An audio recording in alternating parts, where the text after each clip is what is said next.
చెప్పండి. It's a good evening, isn't it? ఇది మంచి Yes, సాయంకాలమే yeah. కదా. Right. This morning we talked about how meekness displays itself in a person's life.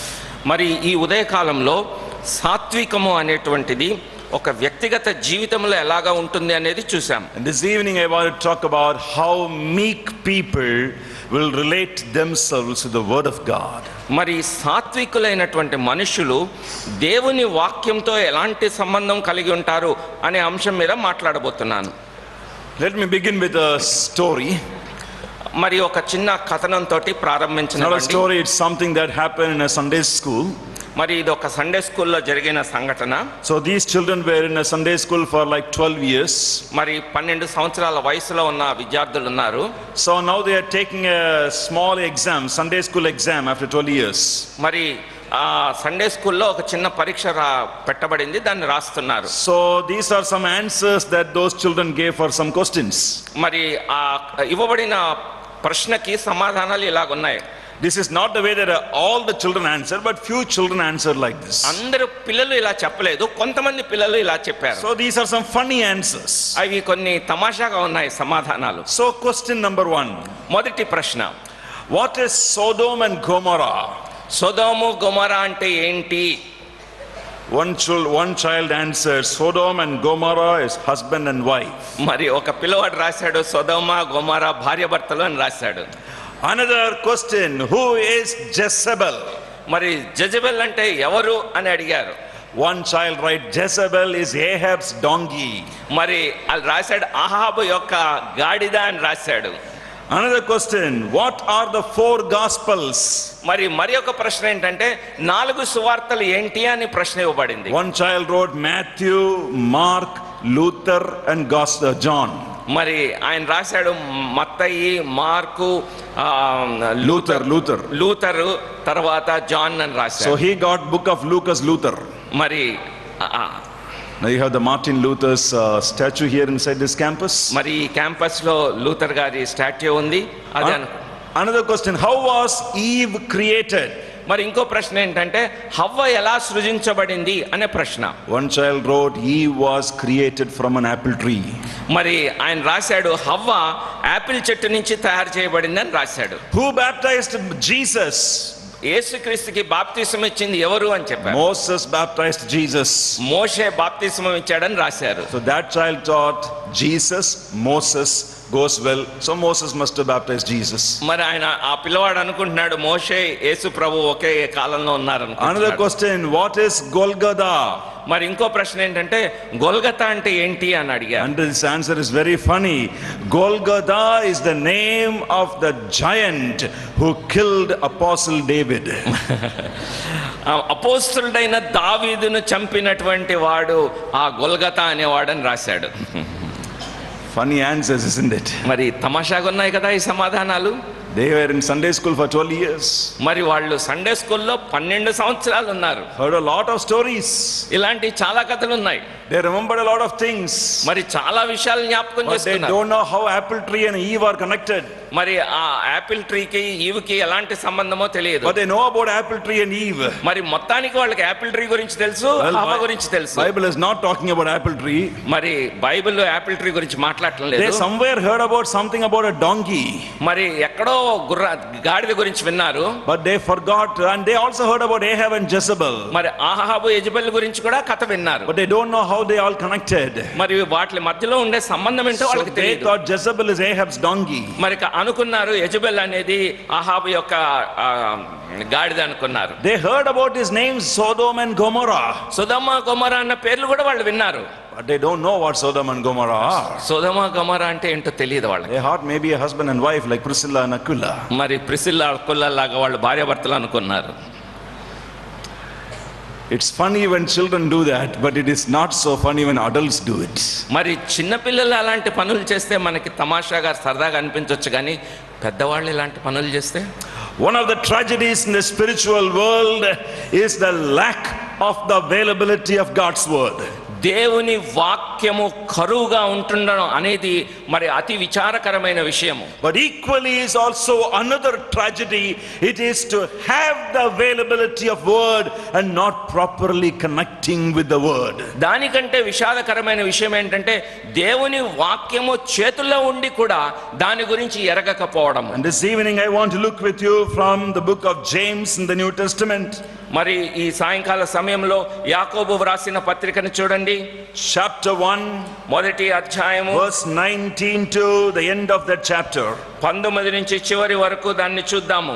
James chapter 1 verse 19 to the end of that chapter. యాకోబు వ్రాసిన పత్రిక మొదటి అధ్యాయము 19 నుంచి 27వ వచనం. Shall we read this responsively, మరి please?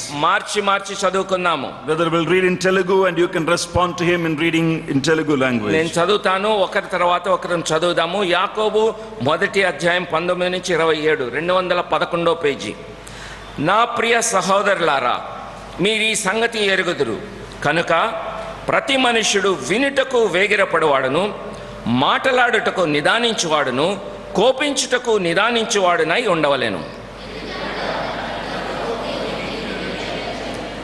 అందుచేత సమస్త కల్మషమును విర్రవీగుచున్న దుష్టత్వమును మాని లోపల నాటబడి మీ ఆత్మలను రక్షించుటకు శక్తిగల వాక్యమును సాత్వికముతో అంగీకరించుడి.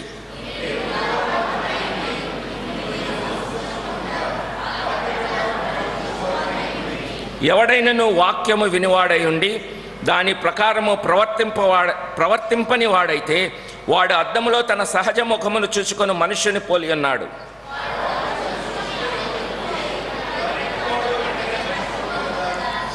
అయితే స్వాతంత్ర్యమునిచ్చు సంపూర్ణమైన నియమము తేరిచూచి నిలకడగా ఉండేవాడెవడో విని మరచువాడు కాక క్రియను చేయువాడై ఉండి తన క్రియలో ధన్యుడగును.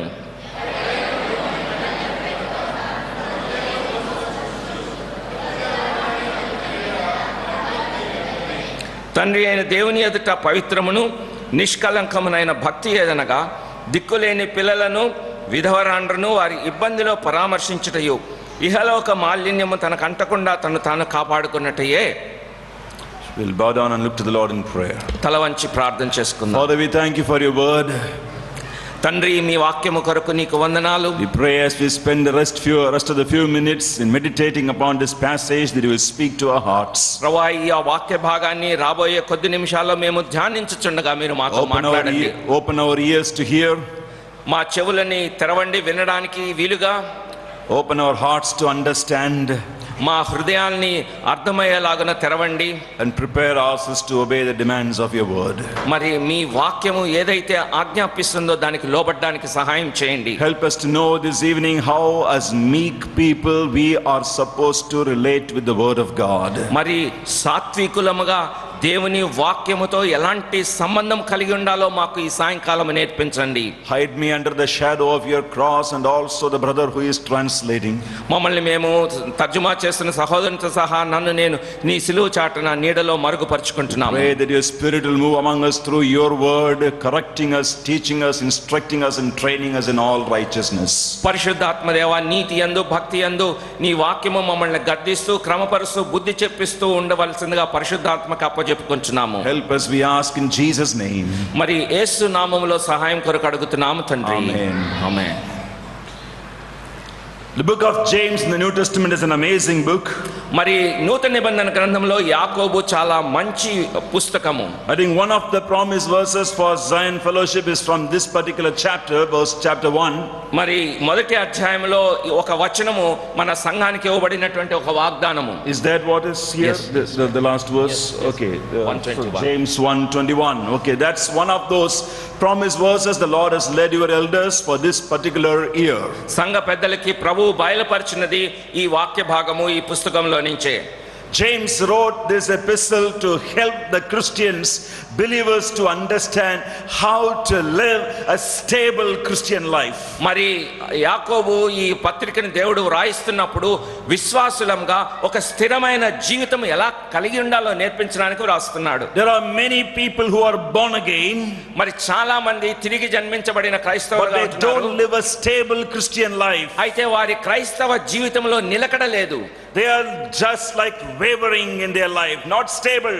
వారి జీవితంలో స్థిరత్వం లేకుండా ఉంటున్నారు. And James is very disappointed about such a Christian life. మరి యాకోబు అలాంటి క్రైస్తవుల్ని చూసినప్పుడు చాలా అసంతృప్తికి గురి So అవుతున్నాడు. he wrote this epistle to help the believers to understand the importance of Christian life and a stable Christian life. మరి క్రైస్తవ జీవితంలో నిలకడ ఎంత ప్రాముఖ్యతో తెలియజేయడానికి యాకోబు ఈ పత్రికను So in వ్రాయించాడు. chapter 1 verse 1 to 11 he said God allows trials in our life to make us stable in our life. మరి మొదటి అధ్యాయము మొదటి 11 వచనాల్లో చూస్తే దేవుడు మన జీవితాల్లో కఠినమైన పరిస్థితులను అనుమతిస్తాడు, ఎందుకంటే మనం స్థిరపడాలి అనే ఉద్దేశంతో. Then from verse 12 to verse 18 he said that God, when we handle temptations in a godly manner, that will help us to have a stable Christian life. మరి 12 నుంచి 18 వచనం వరకు చూసినప్పుడు మనకు ఎదురయ్యే శోధనలని దైవ సహాయంతో ఎదుర్కొన్నప్పుడు మనలో స్థిరత్వం ఎలా వస్తుందో ఆయన వ్రాస్తున్నాడు. And from verse 19 to the end of that chapter he says God has provided us with the word of God to help us to live a stable Christian life. మరి 19 నుంచి 27 వచనం వరకు చూస్తే దేవుడు తన వాక్యాన్ని మనకు ఎందుకు ఇచ్చాడంటే క్రైస్తవ జీవితంలో స్థిరత్వం కలిగి ఉండడానికి. So trials bring stability. మరి శ్రమలు మనలో స్థిరత్వాన్ని తీసుకొస్తాయి. When we handle temptations properly it brings stability. మరి శోధనలని మనము సరైన రీతిలో దైవమైన రీతిలో మనం ఎదుర్కొన్నప్పుడు స్థిరత్వం వస్తుంది. And the word of God brings stability.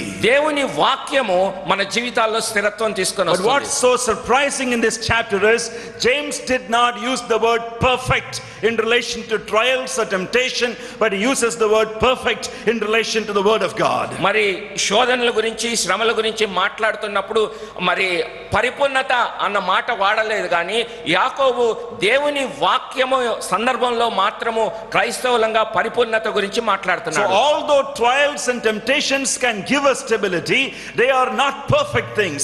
But the word of God is the only perfect thing from the hand of God that can bring us to stable Christian life. మరి శ్రమలు కానీ లేకపోతే శోధనలు కానీ అవి మనలో స్థిరత్వం తీసుకొస్తాయి, కానీ పరిపూర్ణతలోనికి నడిపించడానికి దేవుని వాక్యం ఎంతో సహాయపడుతుంది అనే విషయాన్ని మనకి In జ్ఞాపకం verse చేస్తున్నాడు. 21 James says receive the word with meekness. అక్కడ 21వ వచనంలో చూస్తే వాక్యమును సాత్వికముతో అంగీకరించుడి అని ఉంది. How do I receive the word with meekness? దేవుని వాక్యాన్ని సాత్వికముతో ఎలా అంగీకరిస్తాను? That's the question I want to answer this evening.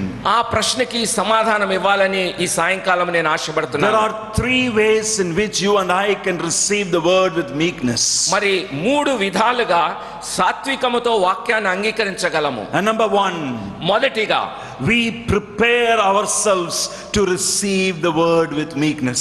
మనల్ని మనం సిద్ధపరచుకోవడం ద్వారా దేవుని వాక్యాన్ని సాత్వికముతో అంగీకరించగలము. We prepare ourselves. మనల్ని మనం సిద్ధం చేసుకోవడం ద్వారా. And there's a lot of preparation involved in receiving the word of God. దేవుని వాక్యాన్ని అంగీకరించడానికి ముందుగా సిద్ధపాటు అవసరము. And we take the word of God very lightly these days.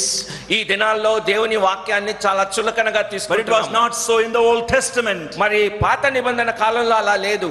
Remember the great preparation the nation Israel have to go through before God descended on Mount Sinai to give the 10 commandments for Moses. 10 ఆజ్ఞలను దేవుడు మోషేకి ఇచ్చినప్పుడు ఇశ్రాయేలీలు ఆ కొండని సమీపిస్తున్నప్పుడు ఎలా సిద్ధపడ్డారో మనం జ్ఞాపకం Oh, చేసుకున్నాం. they cannot take it lightly. వారు దానిని తేలిగ్గా తీసుకున్నానికి No one వీల్లేదు. should come near the mountain. ఆ కొండ ఎవరు కూడా సమీపించకూడదు. Everyone who come near will die. దానికి సమీపించిన వాడు మరణం They నొందుతాడు. have to stand afar. వారు చాలా దూరాన్ని నిలబడాలి. Even Moses have to prepare himself to ascend the mountain. మోషే కూడా తాను సిద్ధం చేసుకుని కొండ ఎక్కాల్సిన పరిస్థితి. Why God is descending to speak? ఎందుకంటే దేవుడు సీనాయి పర్వతం మీదకి దిగి వస్తున్నాడు తన ప్రజలతో మాట్లాడడానికి. Somewhere we don't see that kind of a reverence and a fear for the word of God these days. అలాంటి గౌరవం గాని భయం గాని ఈ దినాల్లో కరువవుతున్నది. There's a lot of preparation involved in receiving the word of God. దేవుని వాక్యాన్ని అంగీకరించడానికి తీసుకున్నానికి చాలా సిద్ధపాటు అవసరం. Every noble task involves some preparation. ఏ గౌరవప్రదమైన పనికైనా సరే సిద్ధపాటు అవసరం. Our country has the world's highest battleground. మన యొక్క దేశంలో అతిపెద్ద యుద్ధ భూమి ఉన్నది. That's called the Siachen Glacier. మరి దాని పేరు Siachen glacier. It's called the world's highest battleground. అది అన్ని ప్రపంచంలోకెల్లా ఎత్తైన స్థలంలో ఉన్న యుద్ధ భూమి. Where the Indian soldiers are placed to guard our country from the enemies. మరి శత్రువుల నుంచి మన భూభాగాన్ని రక్షించడానికి భారత సైన్యం అక్కడ ఉంచబడింది. And for a soldier to be placed in the Siachen Glacier, the soldier have to go through rigorous training. అక్కడ సైనికుడు వెళ్ళి కాపాడడానికి అంతకు ముందు ఎంతో కఠినమైనటువంటి అభ్యాసం చేయాలి. If you and I go to Siachen Glacier in 5 hours time, we will die. మరి నువ్వు గాని నేను గాని సియాచిన్ గ్లేషియర్ మీదకి ఒక్కసారి వెళ్ళామంటే 5 గంటల్లో చనిపోతాం. But they are prepared. అయితే వారు చాలా సిద్ధపాటుతో ఉంటారు. Intense training. వాళ్ళు ఎంతో కఠినమైన పరిశ్రమ గుండా వెళ్తారు. A bride prepares herself for the day of wedding. మరి వివాహము కొరకు వధువు ఎంతగానో సిద్ధపడుతుంది. She decorates herself. తన్ను తాను అలంకరించుకుంటుంది. And she anticipates for the day of wedding by preparing herself. మరి ఆ యొక్క వివాహ దినం కొరకు ఎదురు చూస్తూ తన్ను తాను సిద్ధం చేసుకుంటుంది. Of course, these days boys also spend a lot of time in preparation. మరి ఈ రోజుల్లో అబ్బాయిలు కూడా అలాగే వరుడు కూడా సిద్ధపడుతున్నారు. But it's good. It's a very important day to prepare yourself for that day.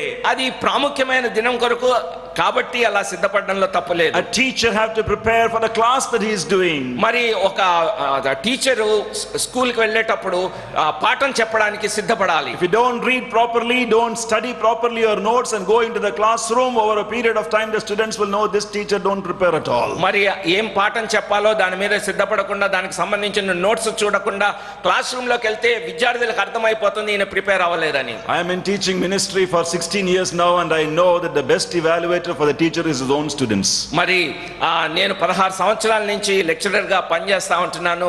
నన్ను ఇవాల్యుయేట్ చేసేది విద్యార్థులు. Because you can't fool the students for a long time. మరి ఎక్కువ కాలము విద్యార్థుల్ని మనం మోసం చేయలేము. They know the difference between a teacher who is prepared and a teacher who is not prepared. మరి ఒక లెక్చరర్ సిద్ధపడిన లెక్చరరు సిద్ధపడని లెక్చరర్ ఎవరో విద్యార్థులు ఇట్టే కనిపెడతారు. When it comes to listen to God's word, there is a need for preparation. మరి దేవుని వాక్యం వినడానికి వచ్చినప్పుడు సిద్ధపాటు అవసరమైనది. Why is it? Why? ఎందుకు అలాగా? Because listening to God's word is a noble task.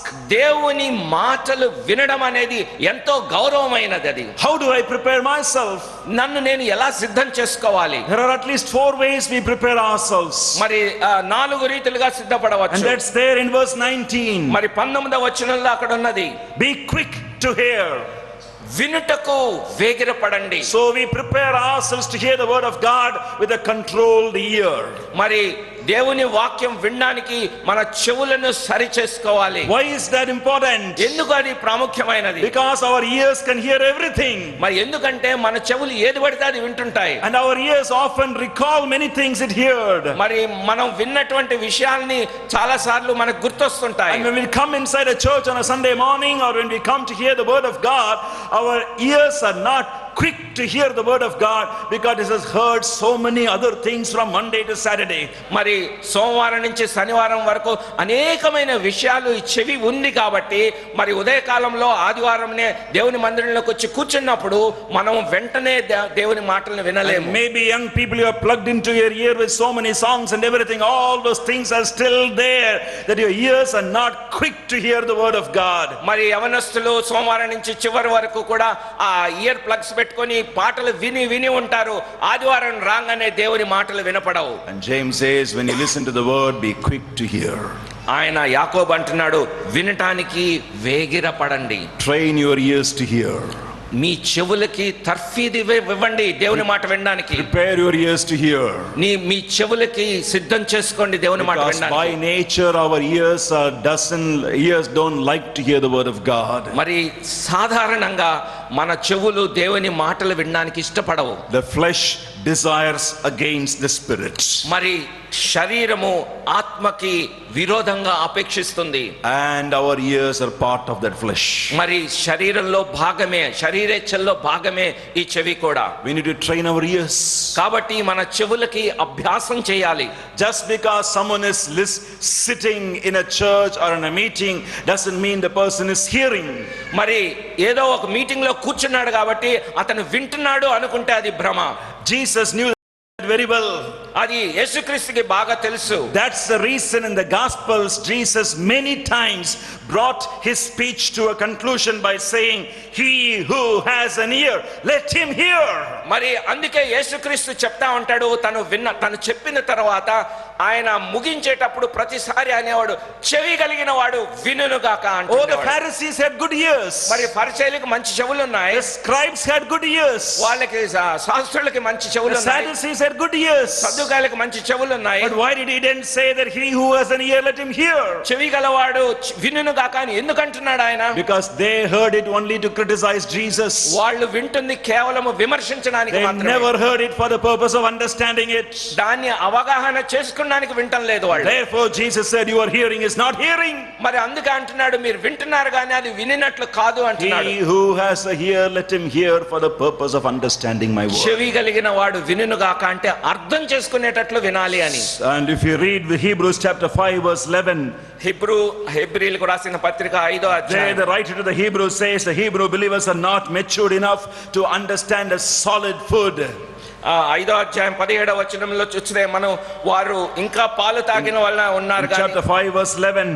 5వ అధ్యాయం 11వ వచనంలో వినుటకు మందులైనందున అనుంది. Yeah, what's that? Dull of hearing? Dull, yes. Yeah, dull of hearing. One of the problems with the Hebrew believers were they were able to hear, but they were dull of hearing. మరి అక్కడ రాయబడిన మాట 5వ అధ్యాయం 11వ వచనంలో, మీరు వినుటకు మందులైనందున వాటిని విశదపరచుట కష్టము. What's the result of such a dull hearing? మరి ఆ మందంగా వినడం అంటే అర్థం ఏంటి? Look at the last part of verse 12. You need milk, not solid food. మరి మీరు పాలు త్రాగవలసిన వారే గాని బలమైన ఆహారము తినగలవారు car. The Hebrew believers were not able to take the solid food of God. They need the milk. And they were there as Christians for a long time, but their problem was they were dull of hearing. మరి వాళ్ళు క్రైస్తవులుగా చాలా కాలం సంవత్సరాలైంది Hebrew క్రైస్తవులు, కానీ బలమైన ఆహారం తినలేకపోవడానికి కారణం ఏంటంటే వాళ్ళు వినటానికి మందులయ్యారు. So when you prepare yourselves for the Sunday worship service, you have one of your prayers must be, Lord, give me an ear to quickly hear your word, to understand. మరి దేవుని మందిరానికి ఆదివారం వస్తున్నప్పుడు మనం ఎలా సిద్ధపరచుకోవాలంటే, ప్రభువా నీ మాట వినడానికి నా చెవులని సిద్ధం చేయి అని ప్రార్థన When you చేసుకోవాలి. open your Bible in the mornings for reading the Bible, one of your prayers must be, open my ears also, O God, to hear you. మరి ఉదయకాలంలో బైబిల్ చదువుకోవడానికి మన బైబిల్ తెరిచినప్పుడు మన ప్రార్థన ఏమిటో తెలుసా? తండ్రి నీ మాట వినడానికి, నీ స్వరం వినడానికి నా చెవులని సిద్ధం చేయండి అని ప్రార్థన And చేసుకోవాలి. the second means by which we prepare ourselves is this. మరి రెండవ విధానం ఎలాగా అంటే సిద్ధం Look at చేసుకోవడానికి, verse 19, slow to speak. అక్కడ 19వ వచనంలో రాయండి, మాటలాడుటకు నిదానించాలి. Slow to speak. మాటలాడుటకు నిదానించాలి. And we live in a time where everybody want to speak. మరి ఈ రోజుల్లో ఎలా ఉంటుందంటే అందరూ మాట్లాడాలనుకుంటున్నారు. Everybody has an opinion about the Bible. మరి ప్రతి వారికి కూడా బైబిల్ మీద ఒక అభిప్రాయం ఉంది. There are few hearers but more speakers. మరి చాలా మంది వినేవాళ్ళు, ఎక్కువ మంది బోధకులు ఉన్నారు. There's nothing wrong in speaking. మరి మాట్లాడడంలో తప్పేమీ లేదు. If my speaking is going to interrupt the word of God to work in my life, then I have to control my tongue. మరి నేను మాట్లాడుతూ ఉంటే వినడం తగ్గిపోతుంది కాబట్టి నా నాలుకని స్వాధీనం చేసుకోవాలి. Controlled ears, number 1. మొట్టమొదటి చెవులని సిద్ధం చేసుకోవాలి. Controlled tongue, number 2. రెండవది ఏంటంటే మన నాలుకను కూడా స్వాధీనంలో ఉంచుకోవాలి. We don't go to the church to criticize the preacher. మరి ఆదివారము వెళ్ళి బోధకుడిని విమర్శించడానికి కాదు మనం We వెళ్ళేది. don't go to the church to test the language of the preacher. మరి సంఘానికి వెళ్ళేది బోధకుడు ఎంత మంచి భాషను వాడాడో చూడడానికి కాదు. We go to the assembly to hear the word. మరి మందిరానికి వెళ్ళేది దేవుని మాటలు వినడానికి వెళ్తున్నాము. Prepare yourself with controlled ears. మరి మాట్లాడడానికి నిదానించాలి. Prepare yourselves with controlled tongue. మన నాలుకను స్వాధీనం చేసుకోవడానికి నేర్చుకోవాలి. Thirdly, prepare yourselves with controlled emotions. మరి మూడవది మన యొక్క భావోద్రేకాలను కూడా అదుపులో ఉంచుకోవాలి. Look at verse 19, slow to anger. అక్కడ 19లో మూడవ మాట ఏంటంటే కోపించుటకు నిదానించువాడునై ఉండాలి. Oh, controlled emotions. మరి భావోద్రేకాలు అదుపులో ఉండాలి. Be slow to anger. కోపించుటకు నిదానించువాడై And we ఉండాలి. have to keep in mind it is all in the context of hearing God's word. That's the context of this passage. ఈ యొక్క సందర్భం ఏంటంటే దేవుని వాక్యము వినడం అనే దాని గురించిన మా సందర్భంలో ఈ మాటలు వ్రాయబడ్డాయి. So not to get angry when we hear the word of God.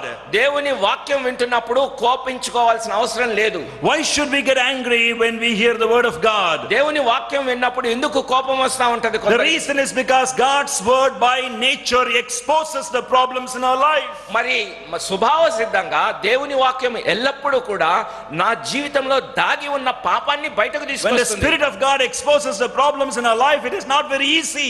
దేవుని ఆత్మ పరిశుద్ధాత్ముడు పాపాన్ని బయటకు తీసుకొని వస్తున్నప్పుడు అంగీకరించడం కష్టంగా But ఉంటుంది. when God's Spirit through His word exposes the problem in our life, we ought to repent, submit, surrender, confess and change. But what we really do is we get angry with the word.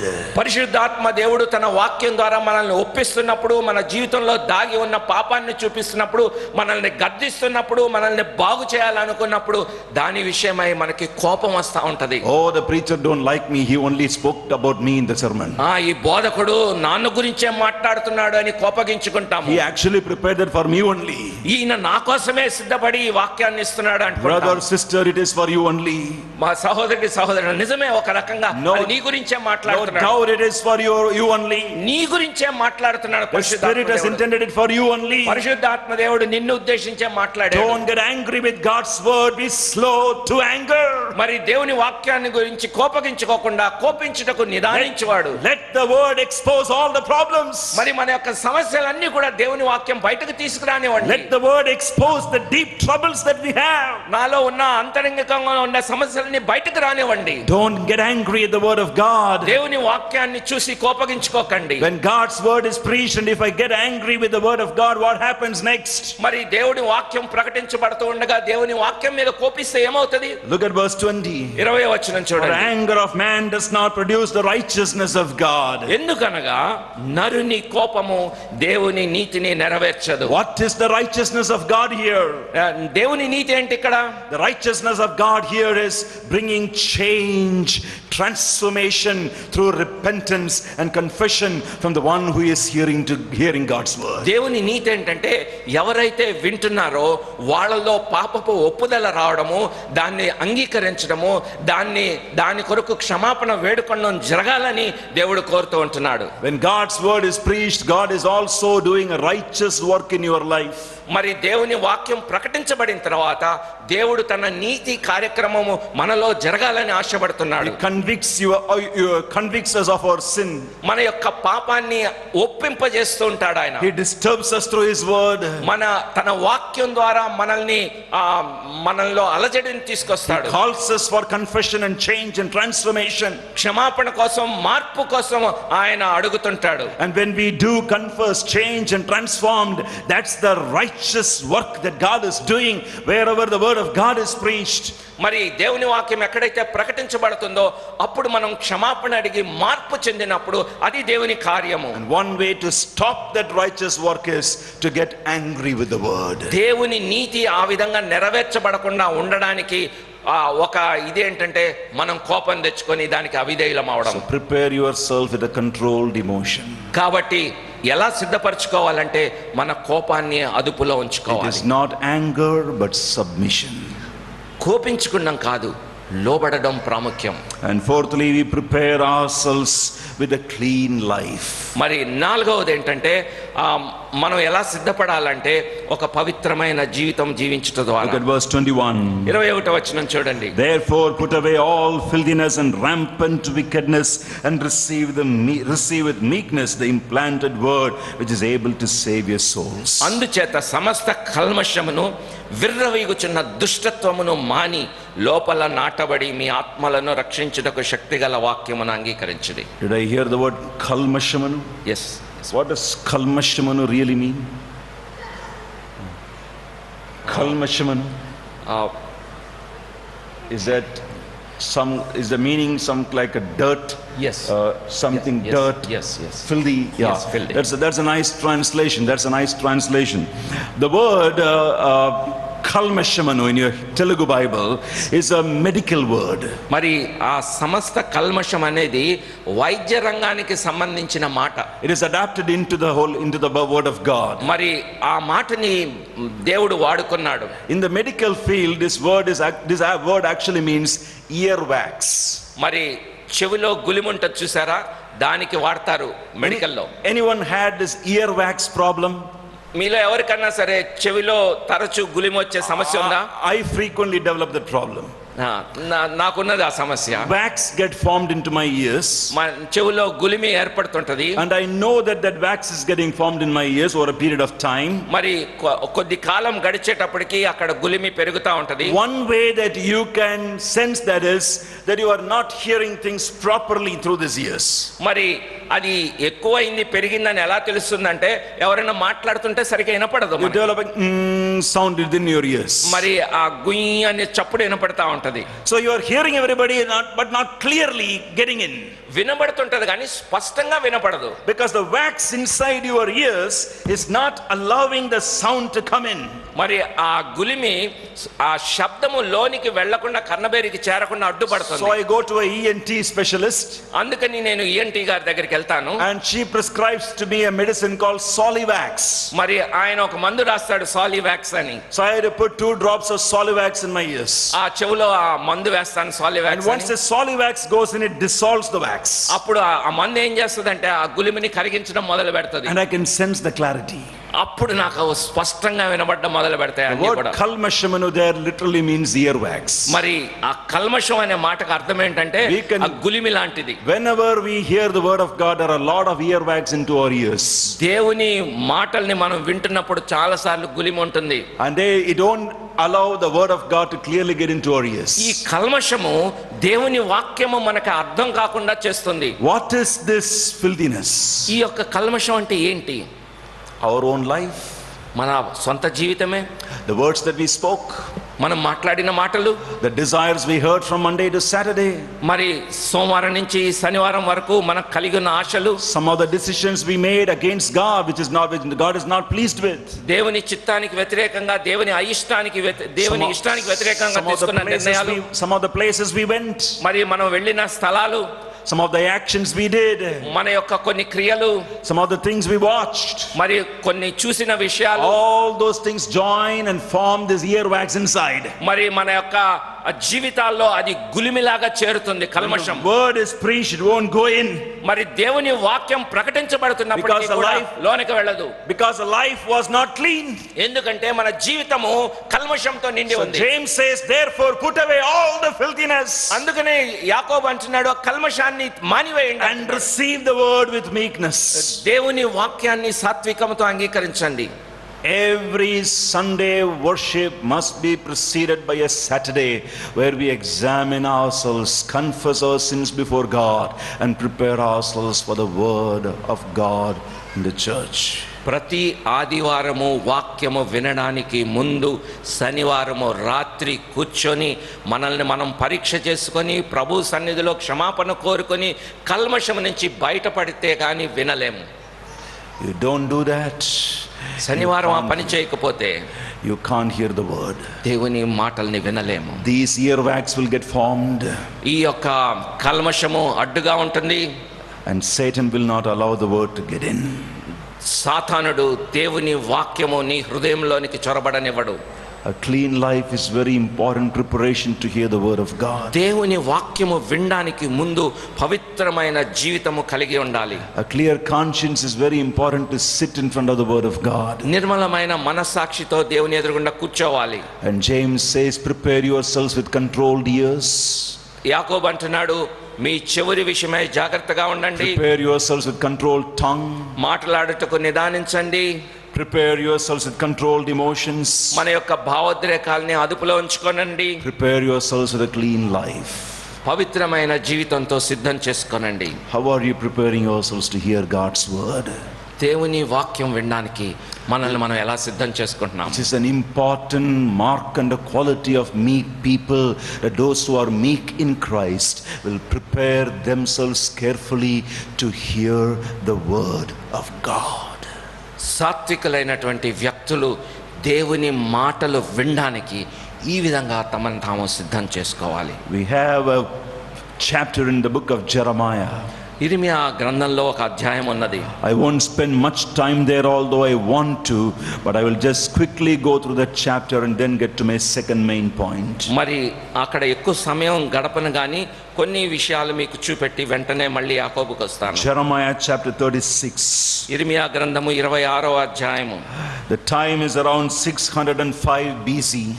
క్రీస్తుకు పూర్వము 605 సంవత్సరములో ఉన్నది ఇది. The place is a land called Judah, the southern part of the nation of Israel. మరి ఇశ్రాయేలీల దేశంలో దక్షిణ భాగంలో ఉన్న యూదా దేశ ప్రాంతం అది. Ruled right now by a king whose name was Jehoiakim. యెహోయాకీను అనే అతను యెహోయాకీము అనే అతను పరిపాలిస్తున్నాడు. He was a wicked king. అతను ఒక దుర్మార్గుడైన రాజు. God is going to judge the nation Judah. మరి యూదా దేశం మీదకి ఆయన తీర్పు రాబోతున్నది. Because their sin is increasing. మరి వారి యొక్క పాపము అధికమవుతూ వస్తున్నది. And there is only one hope available for this nation. మరి ఈ యొక్క దేశానికి ఒకటే ఒక ఆశ. Because prophet Jeremiah is still living. ఇర్మియా ప్రవక్త ఇంకా బ్రతికే ఉన్నాడు. God is speaking to this nation through prophet Jeremiah. ఈ దేశంతో ప్రవక్త అయిన ఇర్మియా ద్వారా ఆయన మాట్లాడుతున్నాడు. That's the last chance for this nation to live. ఒక చివరి అవకాశము, బ్రతకడానికి చివరి అవకాశంగా ఆయనతో If you మాట్లాడుతున్నాడు. listen to his words and change and repent, Judah will live. If they don't repent, they will be judged. మరి ఆయన ప్రవక్త మాటలు విని మీరు పశ్చాత్తాపం నొందినట్లయితే బతుకుతారు, లేకపోతే మీ మీదకి తీర్పు In వస్తుంది. chapter 36 begins in first 9 verses, first 8 verses, where a man called Baruch is recording the word of God, writing the word of God. 36వ అధ్యాయంలో చూస్తే కనుక బారూకు అనేటువంటి వ్యక్తి దేవుని ఈ యొక్క విషయాలన్నీ కూడా వ్రాస్తూ వస్తున్నాడు. And look at chapter 3 verse 3, chapter 36 verse 3. 36వ అధ్యాయం 3వ వచనంలో The చూడండి. last part, so that everyone may turn from his evil way, and that I may forgive their iniquity and their sin. నేను యూదా వారికి చేయనుద్దేశించు కీడంతటిని గూర్చి వారు విని నేను వారి దోషమును వారి పాపమును క్షమించునట్లు తమ దుర్మార్గతను విడిచి పశ్చాత్తాపపడుదురేమో. Verse 4, Baruch wrote the words of Jeremiah, the word of God, in a scroll.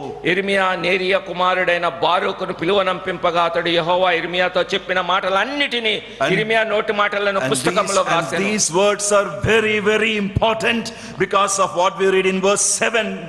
అక్కడ 7వ వచనంలో చూస్తే ఇది ఎంత ప్రాముఖ్యమైన మాటలో మీరు గమనించండి. Oh, it may be that their plea for mercy will come from before the Lord, and that everyone will turn from his evil way, for great is the anger and wrath that the Lord has pronounced against his people. 7వ వచనం, ఒకవేళ వారి విన్నపములు యెహోవా దృష్టికి అనుకూలమగునేమో, ఒకవేళ వారు తమ చెడు మార్గమును విడుతురేమో, నిజముగా యెహోవా ఉగ్రత మహాకోపం వచ్చునని. There is only one way to escape that wrath. ఆ యొక్క మహోగ్రతను తప్పించుకోవడానికి ఒకే ఒక మార్గం Listen to ఉన్నది. the word through Jeremiah. మరి ఇర్మియా ద్వారా దేవుని వాక్యము వాళ్ళ దగ్గరికి వస్తున్నది. So Baruch writes it. బారూకు రాస్తున్నాడు దాన్ని In పుస్తకంలో. verse 9 to 22, they took this word and read before King Jehoiakim. మరి 9 నుంచి 22 వచనాల్లో మనం చూస్తే ఈ మాటలని యెహోయాకీము రాజు యొద్ద చదివి వినిపించాడు. So the king heard the word of God. ఆ రాజు దేవుని మాటల్ని విన్నాడు. It is time for the king to repent. మరి ఆ రాజు పశ్చాత్తాపం పొందే సమయం వచ్చింది. But sadly, విచారకరంగా In verse 23 to verse 31, you have the sad response of Jehoiakim. 27 నుంచి 31 వరకు మనం చూస్తే 22 Look at నుంచి మనం చూస్తే read verse 23 please. 23వ వచనం చూస్తే యెహూది 3-4 పుటలు చదివిన తర్వాత రాజు చాకుతో దాన్ని కోసి కుంపటిలో వేయగా ఆ కుంపటిలోనున్న అగ్ని చేత అది బొత్తిగా కాలిపోయాను. Rebellion was the response, repentance was not the response. పశ్చాత్తాపానికి బదులు తిరుగుబాటు అక్కడ ప్రతిస్పందనగా కనబడుతున్నది. Brothers and sisters, we all respond to the word of God either by means of rebelliousness or by means of repentance. సహోదరి సహోదరులారా, మన ప్రతిస్పందన ఈ 2 విధాలుగా ఉంటుంది. పశ్చాత్తాపం అన్నా పడాలి, లేకపోతే మనం చేసేది తిరుగుబాటు. And how you respond decides your destiny. మరి దేవుని మాటకి ఏ విధంగా ప్రతిస్పందిస్తున్నాము? Jehoiakim responded by rebelliousness. యెహోయాకీము దేవుని మాటలకు తిరుగుబాటు చేశాడు. Took a knife and tore the scroll. ఆయన ఒక చాకుతోటి ఆ పుస్తకంలో పేజీల్ని చించాడు. Threw that into the fire. మరి ఎదురుగుండా ఉన్న నిప్పులో అగ్నిలో కుంపటిలో వేశాడు. You know why? ఎందుకో తెలుసా? As Baruch read the word, the Spirit was working in Jehoiakim's heart and he was disturbed. బారూకు ఇర్మియా మాటల్ని చదువుతున్నప్పుడు యెహోయాకీము ఆత్మలో దేవుని ఆత్మ పనిచేస్తుంటే అతడు తీవ్ర అలజడికి గురి అవుతా ఉన్నాడు. But his ears was not tuned to hear the word. మరి అతని చెవులు దేవుని మాట వినడానికి అనువుగా లేవు. His emotions were not under control. మరి అతని యొక్క భావోద్రేకాలు అతని స్వాధీనంలో లేవు. Instead of repenting, he got angry with God's word. పశ్చాత్తాపడడానికి బదులుగా తిరుగుబాటు చేస్తున్నాడు. Because his life was not clean. ఎందుకంటే అతని జీవితము పవిత్రంగా లేదు, కల్మషంతో నిండి ఉంది. Threw the word into the fire. దేవుని వాక్యాన్ని తీసి మంటలో వేశాడు. And the way we respond to God's word decide how God will work in our lives. మరి దేవుడి వాక్యము మనలో ఎలా పనిచేస్తున్నది? And see how God worked in the life of Jehoiakim. మరి యెహోయాకీము జీవితంలో ఎలా పనిచేసిందో చూడండి. Verse 30. 13వ వచనం. Read that, verse 30. 30వ వచనం చూడండి. Read that. అందుచేత యూదా రాజైన యెహోయాకీమును గురించి యెహోవా ఈ మాట సెలవిచ్చుచున్నాడు.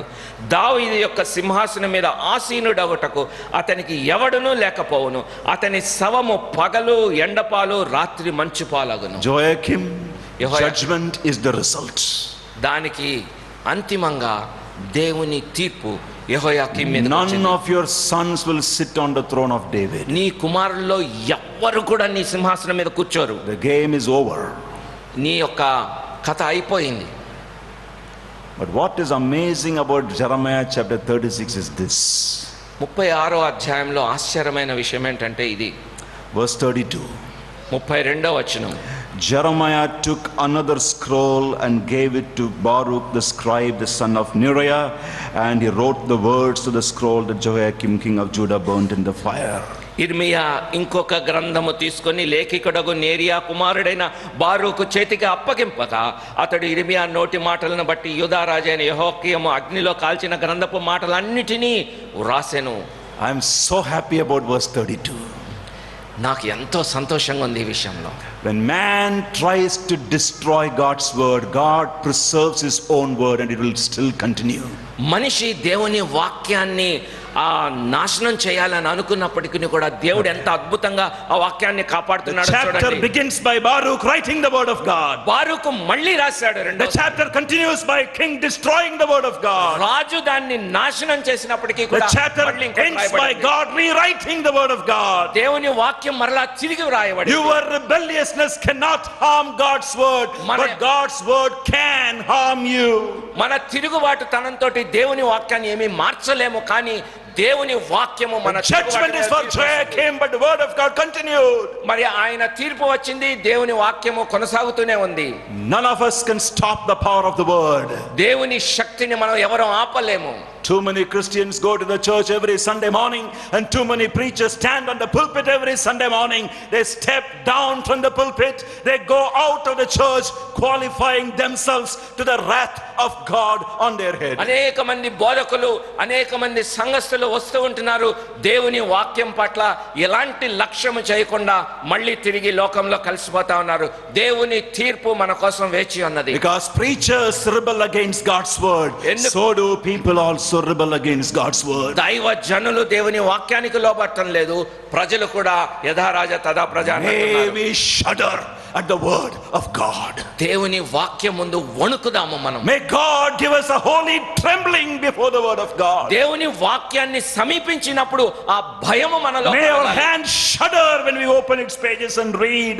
దేవుని వాక్యం తెరుస్తున్నప్పుడు మన చేతులు వణకాలి ప్రియులారా. May our knees bend down when we open the word and read. దేవుని వాక్యం తెరిచినప్పుడు మనకి తెలియకుండానే మోకాళ్ళ మీదకి It's రావాలి. the power of God at work, ఎందుకంటే దేవుని శక్తి వాక్యం ద్వారా వస్తుంది. either for blessing or for judgment. మరి అది నీకు ఆశీర్వాదం అవ్వచ్చు లేదా తీర్పు అవ్వచ్చు. May we not be deceived into the thinking just listening to God's word and opening the Bible and reading is always blessing. Sometimes it could result in judgment too. మరి బహుశా మనలో ఇలాంటి అపోహలు ఉన్నామేమో, దేవుని వాక్యాన్ని చదువుకుంటే లేదా దేవుని మాటలు వింటుంటే ఏదో ఆశీర్వాదం వస్తుంది అనుకోవచ్చేమో, బహుశా తీర్పు కూడా వస్తుందేమో నీకు. You know the name of the father of King Jehoiakim? మరి యెహోయాకీము యొక్క తండ్రి ఎవరో మీకు తెలుసా? Jehoiakim's father's name was King Josiah. యోషియా తన యొక్క తండ్రి పేరు, యెహోయాకీము తండ్రి పేరు. One of the most godly kings Israel ever had, Judah ever had. యూదా రాజులలో మరి ఎంతో భక్తి కలిగినటువంటి రాజు. His son was Jehoiakim. అతని కొడుకే యెహోయాకీము. If you read 1st 2nd Kings chapter 22, 23 and 24, there we read that Jehoiakim's father Josiah, when he heard the word of God being read, he tore his clothes, he repented, and he brought a great transformation in the land of Judah.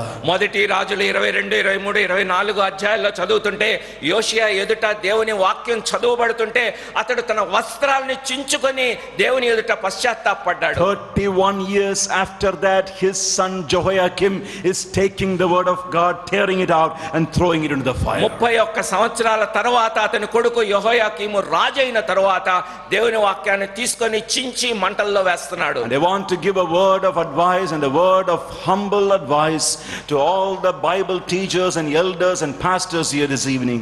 ఈ సాయంకాల సమయంలో పెద్దలైన వారికి, వాక్యాన్ని బోధించే వాళ్ళకి, బాధ్యత కలిగిన వారికి ఒక నేను మాట చెప్పాలని కోరుకుంటున్నాను. Truth is always one generation away from perishing. సత్యము ఒక తరం తర్వాత నాశనమయ్యే అవకాశం ఉంది. Just one generation away. ఒక్క జనరేషన్ అంటే ఒక తరం గతించిన తర్వాత Jehoiakim's father repented and he was restored, but his own son throws that word into the fire. ఒక తరానికి చెందిన యెషయా ఎంతో భక్తిపరుడుగా ఉన్నాడు.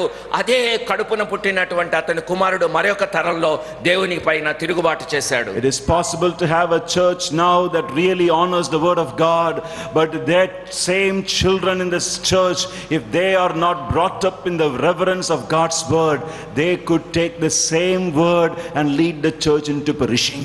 మరి ఈ తరంలో ఉండేటువంటి ఈ సంఘము ఎంతో భయభక్తులతో దేవుని వాక్యాన్ని గౌరవించవచ్చు, కానీ మీ పిల్లలు భయభక్తుల్లో పెంచబడకపోతే వాళ్ళే మీ తర్వాత ఈ సంఘాన్ని నాశనానికి, దేవుని వాక్యాన్ని తిరుగుబాటుకి, దేవుని తీర్పుకి గురి కావచ్చు. Sunday school teachers here this evening, Sunday school teachers ఉన్నారా ఈ సాయంకాలం ఇక్కడ? how important is your responsibility to implant the word in the hearts of little children so that they would not grow up Sunday and tear the word and throw it into the fire. వాళ్ళకి ఎలాంటి విలువల్ని నేర్పిస్తున్నారు, దేవుని వాక్యాన్ని నేర్పిస్తున్నారు. వాళ్ళు కొంతకాలం అయిన తర్వాత దేవుని వాక్యాన్ని చించి మంటలో వేసేవారు ఉంటారా, దేవుని వాక్యానికి భయపడేవారు How are you ఉంటారా? preparing your Sunday school lessons? మీరు సండే స్కూల్ పాఠాలు ఎలా నేర్పిస్తున్నారు? Are you praying for your Sunday school children? మీరు ప్రార్థన చేస్తున్నారా? మీరు ఎవరికి పాఠాలు Are you బోధిస్తున్నారా? వాళ్ళ praying for their గురించి, salvation every day? వాళ్ళ రక్షణ గురించి మీరు ప్రార్థన చేస్తున్నారా? Do you అనుదినము prepare your Sunday school class very carefully and teach them? వారి సండే స్కూల్ తీసుకున్నప్పుడు ఆ క్లాస్ గురించి మీరు ఎంతో శ్రద్ధ కలిగి ప్రార్థన చేస్తున్నారా? Truth is always one generation away from perishing. మరి నాశనం అవడానికి ఒక జనరేషన్, ఒక తరమే తేడా ఉంది. May God prepare Zion Fellowship that you would be a group of believers who would prepare yourself with all holy fear to hear the word of God. ఈ యొక్క సియోను ప్రార్థనా సహవాసంలోని ప్రతి విశ్వాసి కూడా దేవుని వాక్యం అంటే భయభక్తులతో, సిద్ధపాటుతో ఆ భయంలో ఎదగాలని కోరుకుంటున్నాను. So how as meek person I receive the word of God? Number one, we said we prepare ourselves to hear the word of God. సాత్వికుడైనటువంటి క్రైస్తవుడు దేవుని వాక్యాన్ని ఎలా వింటాడు సాత్వికంగా అన్నదానికి మొదటిగా, And number two, రెండవదిగా we receive the word in order to practice its demands. మరి మనము వాక్యాన్ని ఎందుకు అంగీకరిస్తామంటే వాక్యం ఏదైతే ఆజ్ఞాపిస్తుందో దానికి విధేయత చూపించడానికి. We prepare ourselves to hear the word, మొదటిగా మనము దేవుని వాక్యాన్ని వినడానికి సిద్ధపరచుకుంటాము. and we receive the word in order to practice. ఎందుకు అలా అంగీకరిస్తామంటే దాన్ని మనము తిరిగి ఆచరించడానికి, మన జీవితాల్లో అన్వయించుకోవడానికి చేస్తాము. That's the point of verse 22, 23, 24 and 25. 22, 23, 24, 25 వచనాల్లో ఆ రెండో అంశం రాయబడింది. So James chapter 1 verse 22. 22వ వచనం చూడండి. But be doers of the word and not hearers only, deceiving yourselves. వినువారు మాత్రమే అంటే మిమ్మల్ని మీరు మోసపుచ్చుకుంటారు. How do we deceive ourselves? మనల్ని మనం ఎలా మోసపుచ్చుకుంటాము? We deceive ourselves when we think hearing alone is enough. మరి వాక్యం వింటే సరిపోతుంది అనుకుంటే మోసం చేసుకుంటున్నాం. And maybe many believers go to a church on Sunday with that kind of an attitude. Just to hear the word means blessing in my life from Monday to Saturday. No, no, no. Don't deceive yourself by thinking that hearing God's word is a great blessing. It is practicing the word. దేవుని వాక్యం వినటం మాత్రమే ఆశీర్వాదం కాదు. సోమవారం నుంచి శనివారం వరకు విన్నటువంటి వాక్యాన్ని అన్వయించుకొని అభ్యసించడం ద్వారా మాత్రమే మనకి ఆశీర్వాదం, లేకపోతే మోసం చేసుకుంటున్నాం. We prepare ourselves to hear the word. మనల్ని మనం సిద్ధం చేసుకున్నాం వినడానికి. We receive the word to practice the word. మనము దాన్ని అంగీకరిస్తాము ఎందుకంటే అభ్యసించడానికి. We doers of the word and not hearers only, deceiving yourselves. వాక్యం వినడం మాత్రమే కాదు, దాని ప్రకారంగా చేయువారమై ఉండాలి. And then James uses a wonderful illustration. ఆయన ఒక చక్కని ఉదాహరణ ఇస్తున్నాడు. And the illustration is from verse 23, 24 and 25. 23, 24, 25లో ఒక Basically ఉదాహరణ 23 ఇస్తున్నాడు. and 24. మరి అక్కడ గమనించండి. The illustration is about a person standing before a mirror. మరి ఆ ఉదాహరణ ఏంటంటే అద్దం ముందు నిలబడిన ఒక వ్యక్తిని గురించి మాట్లాడుతున్నాడు. All of us have done that, right? All of us have done that. మరి మనం అందరం చేస్తుంటాం కదా, అద్దం ఎదురుగా నిలబడతాం మనం. Maybe before coming to this hall you spend some time before a mirror. ఈ హాల్ కి రావడానికి ముందు కూడా అద్దం ముందు నిలబడే వచ్చాం. Maybe when you packed up all the bag and everything, you also made sure that you put a mirror inside the bag. మరి ఆ తర్వాత బ్యాగ్ లో కూడా అద్దం, చిన్న అద్దం పెట్టుకొని వస్తుంటాం మనం ఒకసారి. And you must have taken that mirror and checked, how your face looks, chin looks, hair looks. మన జుట్టు ఎలా ఉంది, నా ముఖం ఎలా ఉందని అప్పుడప్పుడు అద్దం తీసి చూసుకుంటూ ఉంటుంటాం. And there are various ways to look in the mirror. మరి రకరకాలుగా చూసుకుంటుంటాం. One way to look straight and up front. మరి ఎదురుగుండా స్ట్రైట్ గా నిలబడి చూసుకున్నాం. Another way is side. కొంచెం సార్లు ఇలా పక్కకు తిరిగి అద్దంలో And the చూసుకుంటాం. third way is all the way back. మొత్తం వెనక్కి తిరిగి చూసుకోవడానికి ప్రయత్నం That's చేస్తుంటాం. called 360-degree view. మరి 360 డిగ్రీల వ్యూ అంటారు దాన్ని. I'm not criticizing, it is good. మరి నేను విమర్శించడం లేకన్నా చాలా మంచిదే. It is good to stand before a mirror and make sure that how we look. మరి అద్దం ముందు నిలబడి మనం ఎలా కనబడుతున్నామో అది పరీక్షించుకోవడం మంచిదే. But when we stand before a mirror, మరి అద్దం ముందు నించున్నప్పుడు sometimes God makes the word of God very practical for a preacher through certain mistakes he makes. మరి God makes the word very practical for the preacher by certain mistakes the preacher makes. మరి దేవుడు బోధకుడు చేసేటువంటి తప్పుల్ని తెలియజేయడానికి ఉదాహరణలు ఇస్తుంటాడు. So I don't have a habit of standing before mirror every day. ప్రతిరోజు అద్దం ముందు నించునే అలవాటు నాకు I లేదు. often miss that. మరి అందుకే I often miss that. మరి నేను దాన్ని మర్చిపోతుంటాను. So this evening in the hotel I put this shirt. నేను ఈరోజు సాయంకాలము షర్ట్ వేసుకున్నాను. And I didn't stand before the mirror. There was a mirror in the hotel room, but I didn't stand before the mirror to check. మరి నేను hotel room లో అద్దం ఉంది కానీ దాని ముందు నించోలేదు. So when I dressed up, I don't know my collar was in this manner. నా caller ఇలా పైకి లేస్తుంది, అది నేను గమనించుకోలేదు. I put a shirt and came here. మరి షర్ట్ వేసుకొని వచ్చేసాను And ఇక్కడికి. he was seated there in the chair. మరి అక్కడ కుర్చీలో కూర్చున్నాను. So one of the good brothers very kindly told me, Anna, your collar is not right. ఒక సహోదరుడు చూసి పాపం నన్ను ఎంతో ప్రేమించాను అన్నాడు, అన్న మీ కాలర్ సరిగ్గా లేదు అన్నాడు. I should have did that in my hotel room, isn't it? నేను హోటల్లోనే ఆ విషయం చూసుకొని ఉండాలి. If I had looked at the mirror would have told you your collar is not right. బహుశా నేను అద్దంలోకి చూసుకొని ఉంటే అద్దం చెప్పుండేది నీ కాలర్ సరిగ్గా లేదని. I didn't look at the mirror, so I came here with a collar like this. మరి అద్దంలో చూసుకోలేదు కాబట్టి నా కాలర్ అలా పైకి ఉంది, ఇక్కడికి వచ్చేసాను. What a mirror does is the mirror exposes your problems. మరి అద్దం ఏం చేస్తుందంటే నా సమస్యని బయటకు The తీసుకొస్తుంది. mirror will tell you your hair is not right. మరి ఆ అద్దం ఏం చెప్తుందంటే Take నీ a- జుట్టు సరిగ్గా లేదు, Take a comb and set it right. దాన్ని దువ్వెన తీసుకొని సరి చేసుకో The అంటది. mirror will tell you there is a problem here in the skin. మరి అక్కడ ఈ చర్మం మీద ఏదో సమస్య ఉందని చెప్తుంది, Just rub it off దాన్ని కొంచెం తుడుచుకో అని so that చెప్తుంది. your face look clean. మరి అప్పుడు నీ ముఖం చక్కగా కనబడుతుంది I అంటది. have a problem of cutting my skin whenever I am shaving. నేను షేవ్ చేసుకున్నప్పుడల్లా చర్మం తెగుతా ఉంటది. But sometimes I have a cut and I go and take Dettol in my hand. మరి నేను డెటాల్ దాని మీద తీసుకుంటాను, వేలు మీద పెట్టుకుంటాను. And sometimes I think I know where the cut has happened. నేను అనుకుంటాను అది ఎక్కడ తెగిందో తెలుసు అనుకుంటాను. So without looking at the mirror, I applied a Dettol. నేను ఆ అద్దంలోకి చూసుకోకుండా అప్లై చేసుకుంటాను. And my wife will then tell me, hey, you have cut your skin there. మరి నా భార్య అంటది నీకు ఇక్కడ తెగింది అని చెప్తది. And I tell her, yeah, but I applied some Dettol. నేను అంటాను అక్కడ డెటాల్ రాసుకున్నాను And she అంటే, will then tell me, but you applied the Dettol in the wrong place. నువ్వు డెటాల్ ని వేరే చోట రాసుకున్నావు అని The cut చెప్తాను. is here, but you applied the Dettol here. అక్కడ ఒక తెగింది ఇక్కడ ఉంది, నువ్వు దాని పక్కన రాసావు Dettol. If you stand before the mirror and look at the mirror, and the mirror will say where the cut is. మరి అద్దం ముందు నించున్నట్లయితే ఎక్కడ తెగిందో నాకు అర్థం అవుతుంది. You can take the Dettol, apply on the right spot for the purpose of healing. మరి అద్దం ముందు నించుంటే కరెక్ట్గా ఎక్కడ తెగిందో అక్కడే నేను డెటాల్ని పూసుకోవడానికి అవకాశం ఉంటుంది. James is talking about a person who stands before the mirror. యాకోబు అద్దం ముందు నించున్న వ్యక్తిని గురించి Here మాట్లాడుతున్నాడు. the perfect mirror is the word of God. ఇక్కడ పరిపూర్ణమైనటువంటి అద్దం ఏదంటే దేవుని వాక్యం. When we stand before the word, it exposes yourself. మరి దేవుని వాక్యం ముందు నిలబడినప్పుడు మన యొక్క తప్పులన్నీ అది తెలియజేస్తుంది. It tells that's not right, fix it.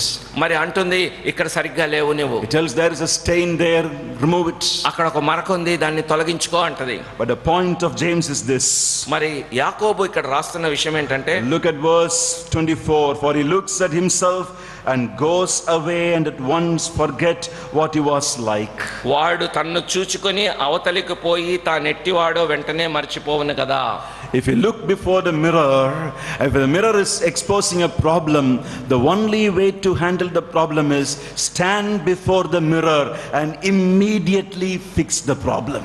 మరి అద్దం ముందు నిలబడినప్పుడు, వాక్యం ముందు నిలబడినప్పుడు తప్పు కనబడిన తర్వాత వెంటనే బయటికి రాకుండా అక్కడే నిలబడి ఆ తప్పుని సరి చేసుకోవాలి. But if you stand before the mirror and the mirror tells you here is where the grease is, but you don't correct before the mirror, you go away, after some time you'll think maybe here is what the grease is and you'll rub here. మరి ఆ అద్దం ముందు నిలబడినప్పుడు ఇక్కడ మరక ఉందనేది విషయం అర్థమైంది, కానీ ఆ మరకని అద్దం ముందు ఉన్నప్పుడు మాత్రమే దాన్ని తుడుచుకోకుండా బయటకు వెళ్ళిపోతే అది ఎక్కడుందో నీకు అర్థం కాదు, వేరే చోట రుద్దుకుండా ఉంటావు. The point is this, whatever the word of God is asking you to do it immediately. ఇక్కడ విషయం ఏంటంటే దేవుని వాక్యము ఏదైతే నీకు చూపిస్తుందో తక్షణమే ఆ విషయమై నువ్వు చర్య తీసుకోవాలి. Don't walk out from the mirror saying I will fix it next day. నేను తర్వాత దీని సంగతి చూస్తాలే అని చెప్పి అక్కడి నుంచి నువ్వు వెళ్ళిపోవద్దు. Don't walk out from the mirror and say tomorrow I'll take her off. అద్దం దగ్గర నుంచి వెళ్ళిపోయి రేపొద్దున చూద్దాంలే అని వెళ్ళొద్దు. Stand right there before the perfect mirror which is the word of God. Fix the problem immediately. మరి ఆ పరిపూర్ణమైనటువంటి అద్దము అనగా దేవుని వాక్యం ఎదురుగుండా ఉన్నప్పుడే, దేవుని వాక్యం తప్పును చూపిస్తున్నప్పుడే తక్షణమే నువ్వు దాన్ని command to correction, immediately correct. మరి దాన్ని తక్షణమే దాన్ని సరిదిద్దుకోవాలి. If it's an instruction, receive it immediately. అది ఒకవేళ నీకు దేవుడు ఏదైనా బోధిస్తుంటే వెంటనే దాన్ని If it's తీసుకో. a warning, take it immediately. అది ఒక హెచ్చరిక అయితే వెంటనే దాన్ని తీసుకో. If it's a comfort, thank God for that immediately. మరి ఒకవేళ దేవుడు నిన్ను ఆదరిస్తుంటే దాన్ని బట్టి ఆయనకి కృతజ్ఞత చెల్లించు. Don't say tomorrow for what the word is saying. మరి దేవుని వాక్యం ఏదన్నా చెప్తుంటే రేపటి దినాన్ని చూస్తానని చెప్పొద్దు. And that's why James is using the illustration of a person standing before the mirror. మరి అందుకే యాకోబు అద్దం ముందు నిలబడిన వ్యక్తి యొక్క ఉదాహరణ ఇస్తున్నాడు. A person who stands before the mirror and then goes out from the mirror without correcting the problem is simply a fool. మరి అద్దం ముందు నిలబడి తన తప్పుని గుర్తించిన తర్వాత ఆ తప్పు విషయమై ఎలాంటి చర్య తీసుకోకుండా అద్దం అవతలకి వెళ్ళిపోతే అంతకంటే బుద్ధిహీనుడు ఇంకొకడు Similarly, లేడు. a person who stands before the mirror of God's word and doesn't correct himself or herself immediately by means of practicing the word of God is also a fool in the sight of God. దేవుని వాక్యం అనే అద్దం ఎదురుగుండా ఉండి దేవుని వాక్యము మన తప్పుని చూపిస్తున్నప్పుడు దాన్ని సరి చేసుకోకుండా వాక్యం నుంచి బయటకు వెళ్ళిపోతే మనం కూడా బుద్ధిహీనులం Verse అవుతాము. 25. 25వ The వచనం. one who looks into the perfect law, that's the mirror he wants to talk about. The perfect law, the law of liberty, and preserves, being no hearer who forgets, but a doer who acts, he will be blessed in his doing. 25వ వచనం చూడండి. అయితే స్వాతంత్రమునిచ్చు సంపూర్ణమైన నియమంలో తేరి చూచి నిలకడగా ఉండువాడెవడో వాడు విని మరచువాడు కాక క్రియ చేయువాడై ఉండి తన క్రియలో ధన్యుడగును. Look at the last part. He will be blessed not in his hearing, but he will be blessed in what? In his what? Doing. అక్కడ రాయబడిన మాటని జాగ్రత్తగా గమనించండి. వినువాడు ధన్యుడు అని లేదు కానీ తన క్రియలో ధన్యుడగును అని వ్రాయబడింది. Kriyalo, right? Yes, yes. He will be blessed in his doing, not in hearing. ధన్యుడు క్రియలో అవుతాడు కానీ వినడంలో ధన్యత లేదు. And teachers of God's word, elders and pastors, it begins with us first. మరి ఇది చాలా ప్రాముఖ్యమైనది. దైవజనులారా గమనించండి. Oh, how accountable and great is the duty of preaching, because the one who is preaching is held highly accountable by God for practicing the word. దేవుని వాక్యాన్ని బోధించే వారలారా మీ మీద ఎంత గురుతరమైన బాధ్యత ఉందో తెలుసా? బోధించినది మీ జీవితాల్లో కనబడాలి, క్రియ రూపంలో కనబడాలి. దేవునికి మనం లెక్క అప్పచెప్పవలసిన వారమై ఉన్నాం. We don't practice, our people don't. మనం ఏదైతే అభ్యసించమో ప్రజలు కూడా అభ్యసించలేరు. The church will stumble and fall apart. మరి సంఘము మరి తడబాటు పడి కూలిపోతుంది. But the church is built on the foundation of Christ, and it is built on the word of God also. సంఘము క్రీస్తు అనే పునాది మీద కట్టబడుతూ దేవుని వాక్యం చేత కట్టబడుతుంది. How is your practicing of God's word going? దేవుని వాక్యాన్ని మనము ఎలాగ క్రియారూపకంగా తీసుకొస్తున్నాము? You may be a Christian for 10 years, 15 years, 20 years now. బహుశా నువ్వు 10, 15, 20 సంవత్సరాల నుంచి విశ్వాసిగా ఉంటున్నావేమో. But how is your practicing of God's word going on? దేవుని వాక్యాన్ని నువ్వు ఎలా అనుసరిస్తున్నావు? He will be blessed in his doing. మరి క్రియారూపకంగా దేవుని వాక్యాన్ని చూపించేవాడే ధన్యుడు. Can God say that about you? దేవుడు నీ గురించి ఆ మాట చెప్పగలడా? He will be blessed in his doing. అతడు చేస్తున్నాడు కాబట్టి ధన్యుడు అని She will be చెప్పగలడా? blessed in her doing. ఆమె వాక్యానుసారంగా చేస్తుంది కాబట్టి ధన్యురాలు. Can God say that about you? అది దేవుడు నీ విషయంలో చెప్పగలడా? If not, will you make a prayer this year saying, Lord, I have been hearing your word for many, many years, but this year, oh God, I ask you, help me to do the word immediately. మరి ఈ 2020 సంవత్సరము ఆరంభంలో ఉంటున్నావు. బహుశా దేవునికి ప్రార్థన చేయి. అనేక సంవత్సరాల నుంచి వాక్యం వింటున్నాను కానీ ప్రభు ఈ సంవత్సరాన్ని ప్రారంభించాలనుకుంటున్నాను. నీ వాక్యం వినడమే కాదు వాక్యానుసారంగా జీవించడానికి నాకు సహాయం దయచేయి. As meek people, we prepare ourselves to hear the word. మరి సాత్వికులముగా దేవుని వాక్యాన్ని వినడానికి సిద్ధపరచుకోవాలి. As meek people, we receive the word to practice it. మరి సాత్వికులముగా విన్నటువంటి వాక్యాన్ని ఆచరించాలి. And finally, చివరిగా we practice the word and thus give evidence for a transformed life. మరి దేవుని వాక్యాన్ని ఆచరించుట ద్వారా మనలోని మార్పుని రుజువు చేస్తాము. The Christian world around us has so many evidence of us transformed life these days. మరి క్రైస్తవ ప్రపంచంలో మార్పు చెందిన జీవితాలు కనబడుతున్నాయి. Many Christians believe if you are a transformed person, then you have to worship the Lord in a certain way. మరి మార్పు చెందిన జీవితం అంటే ఆరాధించడంలో ఒక పద్ధతిలో ఆరాధిస్తే మార్పు చెందుతాం అనుకుంటారు Others కొంతమంది. believe if you are a transformed person, then you have to sing aloud with lot of musical instruments. మరి రకరకాలైన సంగీత వాద్యాలు అవన్నీ సహాయంతో ఆరాధిస్తుంటే మార్పు నొందిన జీవితాలు And అనుకుంటున్నారు. others believe that if you are a really transformed person, then you have to speak in tongues and with various languages.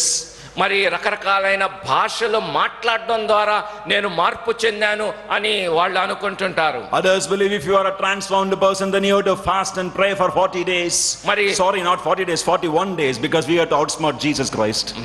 40 సంవత్సరాలు 40 దినాలు కాదు 41 దినాలు, ఎందుకంటే యేసుక్రీస్తు కంటే ఒక రోజు ఎక్కువ అన్నమాట. అలాగా ఉపవాసం చేయడం ద్వారా మార్పుని చూపెట్టాలనుకుంటారు. None of those things are evidence for a transformed life. The only evidence for a transformed life that is accepted in the sight of God is a life that practices the word of God. మార్పు నొందిన జీవితానికి ఏకైక నిదర్శనం ఏంటంటే దేవుని వాక్యాన్ని అనుసరించే జీవితం. అంతేగాని మిగిలిన ఏ పద్ధతి అయినా సరే మార్పు చెందిన జీవితానికి అవి నిదర్శనం కాదు. How do I know that my church people are living a transformed life? నా సంఘంలోని సంఘస్థులు మార్పు చెందిన జీవితాలు జీవిస్తున్నారని ఎలా తెలుస్తుంది నాకు? I want to see how they are practicing the word that is being preached. మరి బోధించబడిన వాక్యాన్ని ఎంత మేరకు ఆచరిస్తున్నారు అనేది గమనించడం ద్వారా That's the evidence for their transformed life. అదే నిదర్శనము మార్పు నొందిన We జీవితాలకు. practice the word and thereby give evidence for a transformed life. మరి దేవుని వాక్యాన్ని ఆచరించడం ద్వారా మార్పు చెందిన జీవితానికి అది నిదర్శనంగా ఉంటుంది. That's what verse 26 and 27 is all about. 26, 27 వచనాల్లో అదే వ్రాయబడింది. What are the evidences of a transformed life from a person who is practicing the word of God? మరి దేవుని వాక్యాన్ని ఆచరిస్తున్నప్పుడు మరి మార్పు చెందిన జీవితానికి ఉండే చిహ్నాలు ఏంటి? The first evidence for a transformed life is this: the word will control our words. మరి ఆ మార్పు చెందిన జీవితానికి రుజువేంటంటే దేవుని వాక్యము మన నోటిని అదుపులోనికి తీసుకుంటది. Look at verse 26. 26వ వచనం If చూడండి. anyone thinks he is religious and does not bridle his tongue but deceives his heart, that person's religion is worthless. ఎవడైనను నోటికి కళ్ళెము పెట్టుకొనక తన హృదయమును మోసపరచుకొనుచు భక్తి గలవాడని అనుకుని ఎడల వాని భక్తి వ్యర్థమే. When we begin to practice the word of God, one of the ways it is evidenced is God's word will begin to control our words. నేను మార్పు నొందిన జీవితాలకి ఒక నిదర్శనం ఏంటంటే దేవుని వాక్యము, దేవుని మాట నా మాటలకి కళ్ళెం వేస్తుంది. Apostle Paul says in Ephesians chapter 4, let no unwholesome words proceed from your mouth. ఎఫెసీ 4వ అధ్యాయంలో పౌలు అంటాడు, మీ నోట నుండి ఎలాంటి దుర్భాష అయినను రానివ్వకండి అంటున్నాడు. One of the evidences of a life that is controlled by the Spirit of God and the Word of God is that our tongue will be a controlled tongue, because the Word of God will take control over our words.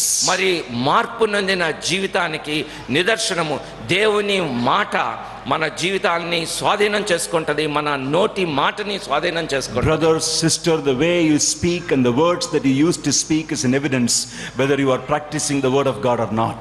మనం మాట్లాడే మాటల ద్వారా మనది మార్పు నొందిన జీవితమా కాదా అని సుస్పష్టంగా అర్థమవుతున్నది. Any filthy languages proceeding out of your mouth? మన నోటి నుంచి ఏమన్నా బూతులు వస్తున్నాయా? Husband, are you using it with your wife at home? భార్యతోటి మాట్లాడేటప్పుడు ఎలాంటి మాటలు వస్తున్నాయి నీ నోట్లో Wife, నుంచి? are you using it with your children at home? మరి భార్యలారా మీ పిల్లలతోటి మాట్లాడేటప్పుడు ఎలాంటి పదాలు వస్తున్నాయి నీ నోట్లో Children, are you నుంచి? using such words against your parents? మరి పిల్లలారా మీ తల్లిదండ్రులకి వ్యతిరేకంగా మీరు మాట్లాడుతున్నప్పుడు ఎలాంటి మాటలు వస్తున్నాయి? You are not practicing the word, I don't believe it. మరి దేవుని వాక్యాన్ని మీరు ఆచరించడం లేదని మీ మాటల ద్వారా Because అర్థమవుతుంది. the evidence is not there in the way that you speak. మరి ఎందుకంటే నువ్వు మాట్లాడే విధానం ద్వారానే దేవుని వాక్యానికి లోబడుతున్నావా, ఆచరిస్తున్నావా అనేది The అర్థమవుతుంది. words we use in our speak And in the speech and the way we speak with others is an evidence that the word of God is working in our lives. నా జీవితంలో దేవుని వాక్యము పని చేస్తుంది, ప్రభావం చేస్తుంది అనడానికి కేవలము మనం మాట్లాడే మాటలు ఒక ప్రబలమైన సాక్ష్యంగా ఉంటున్నాయి. Another evidence for a transformed life through the practicing the word is we become more concerned about others than ourselves.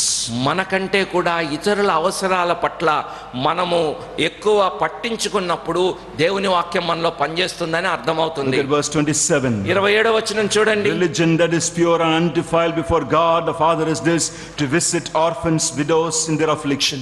తండ్రి అయిన దేవుని ఎదుట పవిత్రమును నిష్కలంకమునైన భక్తి ఏదనగా దిక్కులేని పిల్లలను విధవరాండ్రను వారి ఇబ్బందిలో పరామర్శించుటయు ఇహలోక మాలిన్యము తనకు అంటకుండా తన్ను తాను కాపాడుకున్నటయే కదా. When we begin to practice the word of God, when the Spirit transforms our life, one of the evidences for the transformation is that we begin to be concerned about others, not only about ourselves. And James is talking about two of the most needy group in that culture, widows and orphans. మరి దేవుని యాకోబు ఇక్కడ మాట్లాడుతుంటున్నాడు, నాటి సమాజంలో ఎంతో అవసరంలో ఉన్నటువంటి ఇద్దరు వ్యక్తుల గురించి మాట్లాడుతున్నాడు. దిక్కులేని పిల్లలు, విధవరాండ్రు. వాళ్ళ యొక్క సమస్యల గురించి నాకంటే కూడా ఇతరుల ఇబ్బందుల్ని పట్టించుకుంటాను. ఎప్పుడంటే దేవుని వాక్యము నాలో పనిచేస్తున్న దానికి నిదర్శనంగా ఈ మార్పులు కనబడాలి. A selfish believer is a clear evidence he or she is not practicing the word and not living a transformed life. స్వార్థపూరితమైనటువంటి విశ్వాసురాలు కానీ విశ్వాసి కానీ ఎవరంటే దేవుని వాక్యము వాళ్ళలో పనిచేయటం లేదని అర్థము. This morning we talked about the need to carry others' burdens. మనం ఈ ఉదయకాలంలో చూసాం ఇతరుల భారాల్ని మోయడానికి సిద్ధంగా ఉండాలి అని. That's one of the evidence of transformed life. మరి మార్పు చెందిన జీవితాలకి ఒక నిదర్శనం ఏంటంటే that God's word transformed us into an others-centered people than self-centered people. మరి మన యొక్క వ్యక్తిగత విషయాల కంటే కూడా ఇతరుల గురించి పట్టించుకోవడంలో మనం మార్పు చెందాలి. And those who practice God's word and transformed God's word also will live a clean life in this world. దేవుని వాక్యాన్ని విని అంగీకరించి దాన్ని ఆచరించేటప్పుడు ఈ ఇహలోక మాలిన్యము అంటకుండా జీవిస్తారు. Look at the last part of verse 27, to keep oneself unstained from the world. ఇహలోక మాలిన్యము తనకు అంటకుండా తన్ను కాపాడుకొనుట. Christian life is not a life to be lived up in the mountains of Himalayas inside a cave. క్రైస్తవ జీవితము హిమాలయాలకు వెళ్ళిపోయి అక్కడ ఒక గుహలో జీవించడం కాదు. It is a life that has to be really lived in a real world. మరి వాస్తవ ప్రపంచంలో వాస్తవమైన మనుషుల మధ్యలో జీవించడమే Inside క్రైస్తవ్యం. our homes, in our workplaces, in our college, in our school campuses. మన యొక్క గృహాల్లో, మన యొక్క పనిచేసే చోట, మన కాలేజీల్లో, క్యాంపస్లో మనం జీవించాలి. But a life that is practicing the word and be transformed by the word keeps itself unstained from the world. దేవుని వాక్యాన్ని విని అంగీకరించి దాన్ని ఆచరిస్తూ ఇహలోక మాలిన్యం అంటకుండా ఉండడం దానికి గుర్తు. Are these evidences seen in your life? ఇలాంటి నిదర్శనాలు మన జీవితంలో కనబడుతున్నాయా? Is the word of God controlling your words of tongue? దేవుని మాట నీ నోటి మాటని అదుపులోకి తీసుకుంటుందా? Are you concerned about others? ఇతరుల గురించి మనం పట్టించుకుంటున్నామా? Or are you concerned only about you? లేదా కేవలము నిన్ను గురించే నువ్వు పట్టించుకుంటున్నావా? Are you keeping yourself unstained in this world? ఈ లోకంలో ఇహలోక మాలిన్యము అంటకుండా నిన్ను నువ్వు కాపాడుకుంటున్నావా? Young man, how are you keeping your life in that college campus? యవనస్తుడా, కాలేజీలో నీ జీవితం ఎలా ఉంటున్నది? Young lady, how are you keeping your life inside that college campus? యవనస్తురాల, కాలేజీలో నువ్వు ఎలాంటి జీవితం జీవిస్తున్నావు? Is it stained by the world or unstained by the world? ఇహలోక మాలిన్యము అంటుకొని జీవిస్తున్నావా? ఇహలోక మాలిన్యము అంటకుండా If you are జీవిస్తున్నావా? practicing the word of God, you will keep it unstained in the world. దేవుని వాక్యాన్ని అనుసరించే జీవితం అయితే మాలిన్యం అంటకుండా జాగ్రత్త పడతారు. A young man came to a church pastor. మరి ఒక యవనస్తుడు పాస్టర్ గారి దగ్గరికి వచ్చాడు. He came with very lot of disappointments. ఆయన చాలా నిరాశతోటి వచ్చాడు. He told the pastor, "Pastor, I have a disappointment to share with you." మన ఆయా నాకు ఒక నిరుత్సాహం ఉంది మీతో Pastor పంచుకోవాలనుకుంటున్నాను asked me, చెప్పాడు. "Okay, tell me, young man, what's your disappointment?" Pastor గారు అన్నారు, ఏంటయ్యా నీ నిరుత్సాహానికి కారణం ఏంటి చెప్పు అన్నారు. The young man said, "I have been reading the Bible many times.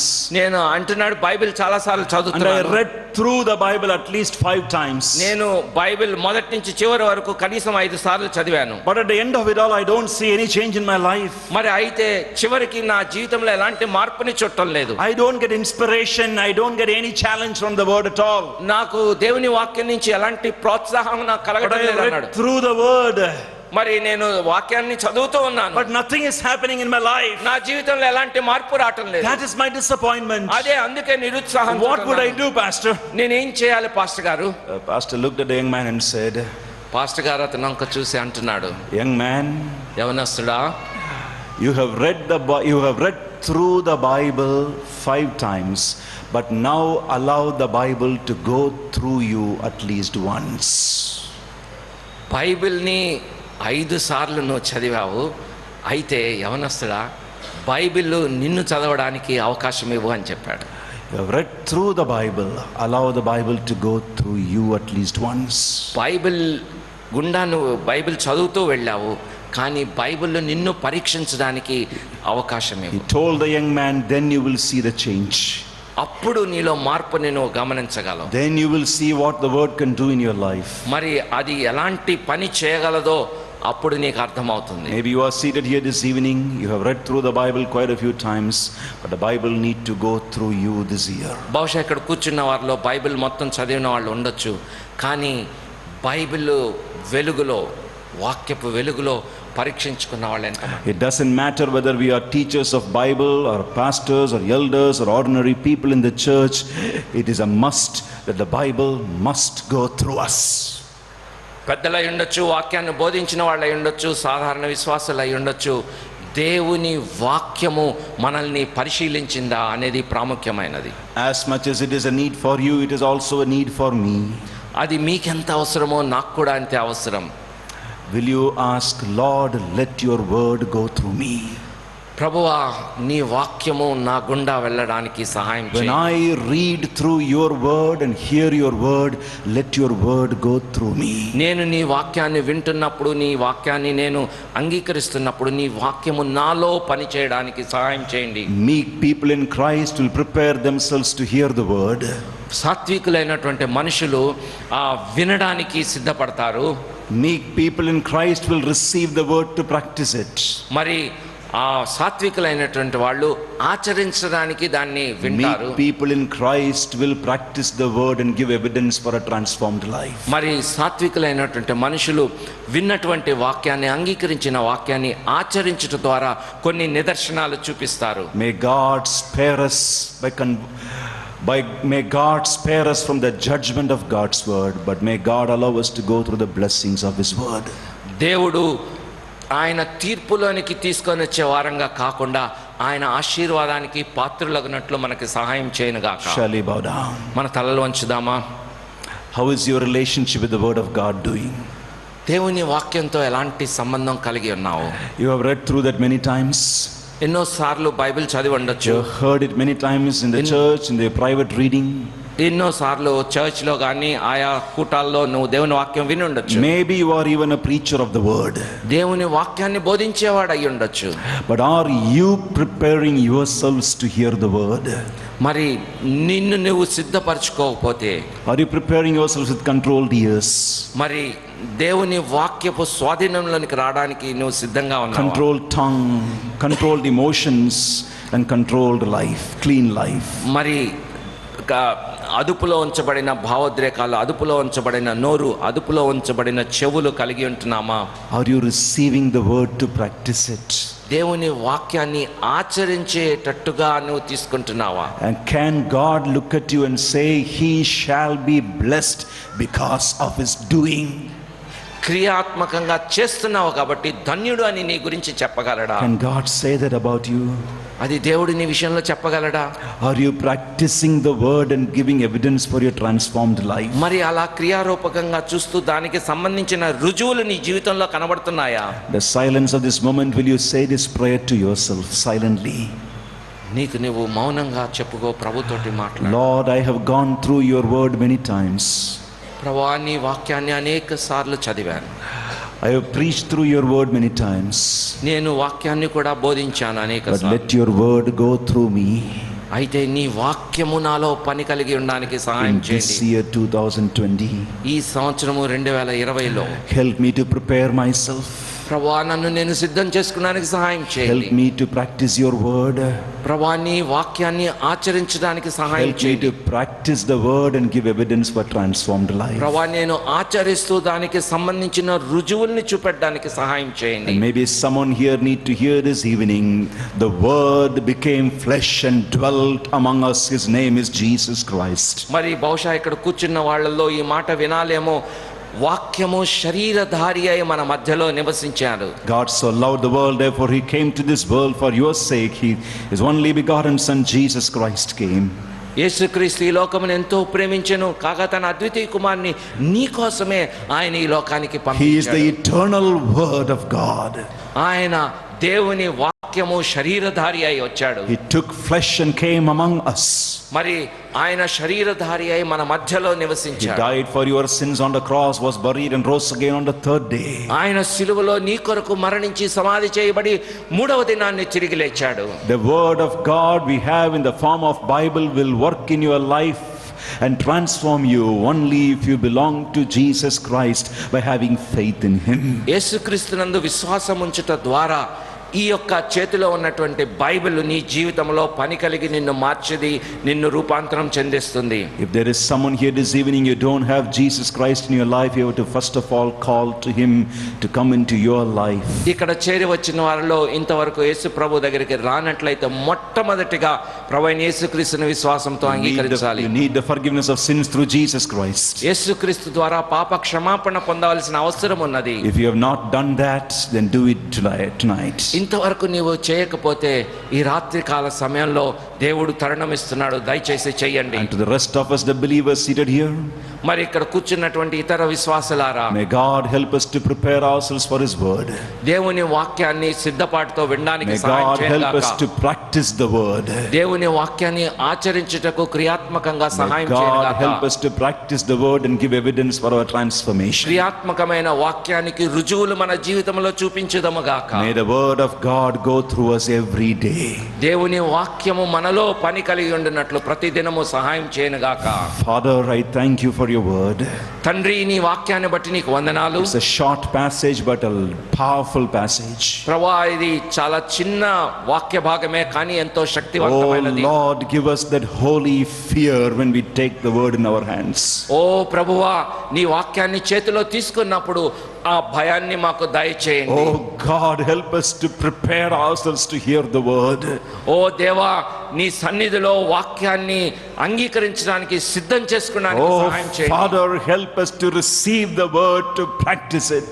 ఓ తండ్రి, ఆ వాక్యాన్ని మా జీవితంలో ఆచరించడానికి సహాయం చేయండి. Father, help us to practice the word and thereby give evidence for a transformed life. మరి ఓ దేవా, నీ వాక్యాన్ని ఆచరిస్తూ దానికి సంబంధించిన రుజువుల్ని చూపెట్టడానికి సహాయం May చేయండి. the word of God go through everyone at Zion Fellowship this year. ప్రభువా, జైన్ ఫెలోషిప్ లో ఉండే ప్రతి వ్యక్తి జీవితంలో దేవుని వాక్యము పని కలిగి ఉండునుగాక. May there not be resistance and rebelliousness, but may there be repentance and submission to the word, I pray. ప్రభువా, నీ వాక్యానికి తిరుగుబాటు లేకుండా సహాయం చేయండి. కానీ వారు వాక్యానికి విన్నప్పుడు పశ్చాత్తాపముతో తమను తాము నీకు సమర్పించుకోవడానికి సహాయం చేయండి. Grant us such a heart, O God, we ask. ప్రభువా, మేము విరిగి నలిగిన హృదయంతో అడుగుతున్నాము. In Jesus' name we ask. యేసు నామములో అడుగుతున్నాము తండ్రి. Amen. ఆమేన్. ఇటుకు వెళదాం. తండ్రి అయిన దేవుని యొక్క ప్రేమయు, ప్రభు అయిన యేసుక్రీస్తు వారి యొక్క కృపయు, పరిశుద్ధాత్మ దేవుని యొక్క అన్యోన్య సహవాసం మనకందరికీ ఇప్పుడు ఎల్లప్పుడు సదాకాలము తోడయుండి నడిపించునుగాక. ఆమేన్. Praise the Lord. అందరికీ వందనాలు. మెల్లగా ముందు సహోదరులు వెళ్ళనివ్వండి, సహోదరుల్ని.